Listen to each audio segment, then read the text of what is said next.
BCCI దేశీయ క్రికెట్కు సంబంధించి కీలక నిర్ణయం తీసుకుంది. విజయ్ హజారే టోర్నమెంట్లో నేషనల్ టీం తరపున ఆడుతున్న ప్లేయర్స్ అందరూ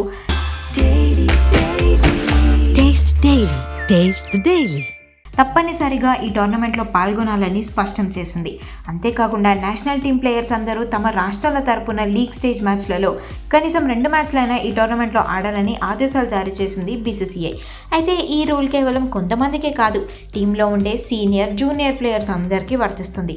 విరాట్ కోహ్లీ, రోహిత్ శర్మ వంటి సీనియర్ ప్లేయర్స్తో పాటు యంగ్ ప్లేయర్స్ కూడా ఈ టోర్నమెంట్లో ఆడితే ఎమర్జింగ్ ప్లేయర్స్కు హెల్ప్ అవుతుందని ఆశిస్తున్నారు బీసీసీఐ పెద్దలు. ఇక ఇంటర్నేషనల్ క్రికెట్ మ్యాచ్ల మధ్యలో గ్యాప్ దొరికినప్పుడు తమ రాష్ట్ర టీం తరపున అందుబాటులో ఉండాలని బీసీసీఐ ప్లేయర్స్కు తెలిపింది. బీసీసీఐ తీసుకున్న ఈ నిర్ణయం నుండి గాయాలతో బాధపడుతూ రీహాబిలేషన్లో ఉన్న ప్లేయర్స్కు మాత్రం మినహాయింపిచ్చారు. బీసీసీఐ బోర్డు దేశవాళీ క్రికెట్ను ప్రధానంగా దృష్టిలో ఉంచుకొని ఈ నిర్ణయం తీసుకున్నట్లుగా తెలుస్తోంది.